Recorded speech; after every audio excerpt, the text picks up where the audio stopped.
नमस्कार दोस्तों इन दिनों जो हमारी सीरीज चल रही है वर्ल्ड ऑफ सिंगल्स की, इसके अंदर मैं आज जो वीडियो आपके सामने प्रेजेंट करने जा रहा हूं, ये जिस महान शख्सियत का है, सबसे पहले आपको उनके नाम से इंट्रोड्यूस करवा देता हूं। दोस्तों, ये जन्म कुंडली है आरएसएस के फाउंडर श्री डॉक्टर बालीराम हेगडेकर जी की। दोस्तों, ये एक ऐसी महान शख्सियत है जिन्होंने अपना पूरा जीवन काल राष्ट्र निर्माण में, राष्ट्र की सेवा में, राष्ट्र की रक्षा में लगाया। तो सबसे पहले इनकी कुंडली के अंदर में जो इनके बेसिक करेक्टरिस्टिक्स हैं वो आपको चीज समझाता हूं, क्योंकि बात चल रही है पहले शादी की। एक तो पहले शादी का आपके सामने जो पॉइंट है वो क्लियर करता हूं कि इन्होंने क्यों आजीवन ब्रह्मचारी का जीवन व्यतीत किया और शादी ना करने का फैसला किया। आइए इनकी कुंडली से वो पॉइंट्स आपके सामने क्लियर करता हूं। दोस्तों, ये धनु लगन की कुंडली है जिसमें लगन के स्वामी बृहस्पति केतु के साथ बैठे हैं और लगन सप्तम भाव राहु केतु एक्सेस में आ गया। राहु केतु एक्सेस में आने की वजह से फर्स्ट 7 हाउस पे अफ्लिक्शन आ गई, जिस वजह से मैरिज का प्रॉमिस नहीं बना। सेकेंडली, आप इसमें देखेंगे कि जो विवाह का कारक शुक्र है वो पीड़ित है, क्योंकि वो मंगल के साथ में, मंगल की राशि में है और वो शनि से दृष्टि पा रहा है। तो ये जो है डबल अफ्लिक्शन आ गई। पहली अफ्लिक्शन मंगल के साथ में है, मंगल केतु के नक्षत्र में होकर के शुक्र को पीड़ित करता है। दूसरी अफ्लिक्शन आ गई क्योंकि शनि इसको देखता है, तो वो जो है मतलब शादी के प्रति इनकी अरुचि दिखाता है। यही चीज आप नमाज कुंडली में भी कंफर्म करके देख सकते हैं। शुक्र यहाँ पे राहु केतु एक्सेस में है और मंगल की राशि में होने की वजह से पीड़ित है। चंद्रमा, जो कि मैंने पीछे भी आपको वीडियोस में समझाया था, जब भी शनि के साथ में होगा, शनि के नक्षत्र में होगा, शनि से देखा जाएगा, तो एक ये संन्यास योग का निर्माण करता है।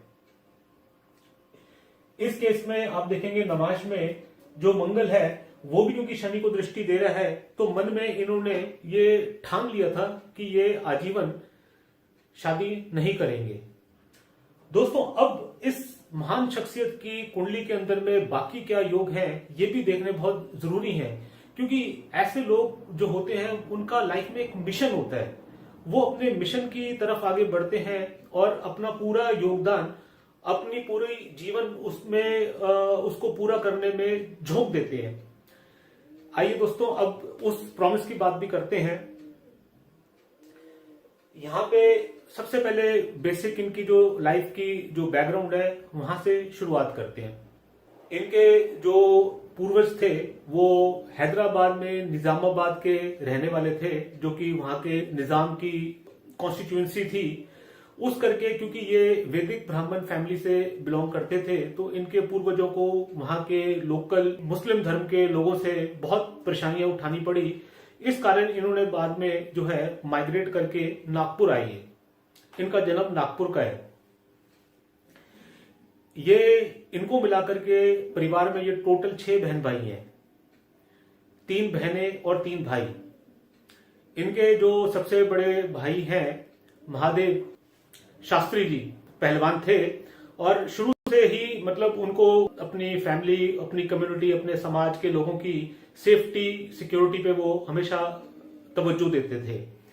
तो महादेव शास्त्री जी जब भी देखते थे कि उनके मोहल्ले में कोई दंगा करने वाले लोग आ गए हैं जो कि कमजोरों को परेशान कर रहे हैं, बच्चों को, बूढ़ों को, महिलाओं को, तो वो इनको भेजा करते थे कि जाकर के उनकी पिटाई करके आओ, उनको सबक सिखा करके आओ, क्योंकि वो बड़े भाई का आदेश था। एक ऐसी बात थी जो टाल नहीं सकते थे। इस वजह से ये जाते थे और उनको सबक सिखा के आते थे। तो बचपन से ही जो इनकी प्रैक्टिस इनके बड़े भाई ने करवाई, इनकी हिम्मत खोली, इनको ताकतवर बनाया। इनमें जो हौसला है वो आप देखेंगे। इनके जो 3rd हाउस का स्वामी शनि वो 8th हाउस में बैठा हुआ है, जो कि 5th हाउस को भी देखता है, बुद्धि को बल देता है, हिम्मत देता है। यहां पे आप देखेंगे जो शुक्र है वो 6ठे भाव का और 11वें भाव का स्वामी होकर के मंगल के साथ में बैठा है, शनि से दृष्टि पा रहा है। तो ऐसे लोग जो है जीवन में आगे बढ़ते हैं, स्ट्रगल्स के साथ में, लेकिन उनमें फाइटिंग स्टेमिना होता है, जज्बा होता है, डिटर्मिनेशन होती है कुछ कर दिखाने की। दोस्तों अब आप ये देखिएगा कि इनकी जो प्राइमरी एजुकेशन थी, क्योंकि इनका जो 5th हाउस है, 5th हाउस आपकी एजुकेशन का है, मंगल केतु के नक्षत्र में है, जो कि क्लासिकल योग है ज्योतिष में कि आपको मेडिसिन की पढ़ाई कराता है, क्योंकि शुक्र जो है वो रसायन का कारक भी है। ये एक एलोपैथिक डॉक्टर बने। दोस्तों आप ये देखिएगा कि जो 4th हाउस है वहां पे चंद्रमा जो है बृहस्पति की राशि मीन राशि में बैठे हैं सूर्य के साथ में। इनसे 10वें घर में बृहस्पति बैठे हैं अपनी ही राशि के। गज केसरी राजयोग, गज केसरी राजयोग का मीनिंग मैंने आपको पहले भी वीडियोस में बताया था कि गज केसरी एक अपने आप में शेर और हाथी, ये एक ऐसा कॉम्बिनेशन है जो कि अपने आप में बहुत स्ट्रांग है। इनको चैलेंज करना किसी इंसान के बस की बात नहीं, और ये लोग चैलेंजिंग पोजीशंस में ही आगे लाइफ में बढ़ते हैं। वही इनके साथ में जीवन में हुआ भी। इनके जो आदर्श हैं, इनके मॉरल्स हैं, इनके लाइफ में प्रिंसिपल्स हैं, धर्म के प्रति इनकी जो रुचि है और धर्म की रक्षा और धर्म का पालन करना, क्योंकि 5th हाउस और 9th हाउस ये आपकी एजुकेशन के साथ में आपके संस्कार भी बताता है। तो 5th हाउस का लॉर्ड है मंगल, वो बृहस्पति से दृष्ट है। बृहस्पति धर्म का, विवेक का कारक भी है, गुरुओं के प्रति, समाज के प्रति इनकी निष्ठा का भाव भी है। दोस्तों क्योंकि कुंडली के अंदर में कई सारे ऐसे कॉम्बिनेशंस हैं जो इनके हिम्मत से जुड़े हुए हैं, क्योंकि जब भी आप किसी चीज की शुरुआत करेंगे स्क्रैच से, तो उसके लिए आपको हिम्मत की बहुत जरूरत पड़ेगी। और इनके मन में जो देशभक्ति थी वो इतनी कूट के भरी हुई थी कि उस समय के समाज के अंदर में आप ये समझ लीजिए कि हिंदुस्तान में रहने वाले हर वर्ग के लोग, स्पेशली हिंदू भी, अंग्रेजों के अत्याचारों से इतना दबा हुआ समाज था कि लोग अपनी आवाज उठाना चाहते थे, परंतु उनको एक ऐसे लीडर की आवश्यकता थी जो कि उनका संचालन कर पाए।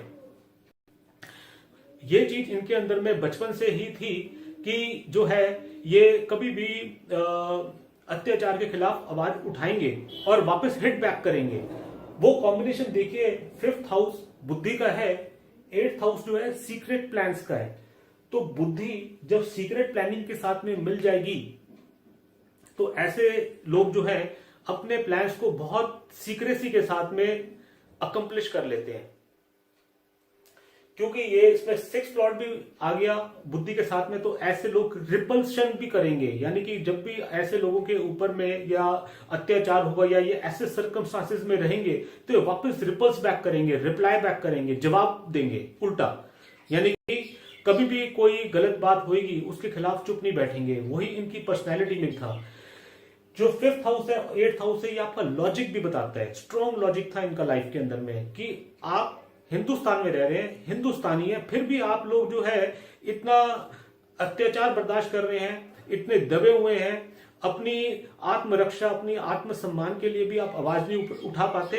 इस वजह से इन्होंने जो है 1925 विजयदशमी के दिन राष्ट्रीय स्वयंसेवक संघ का फॉर्मेशन करी।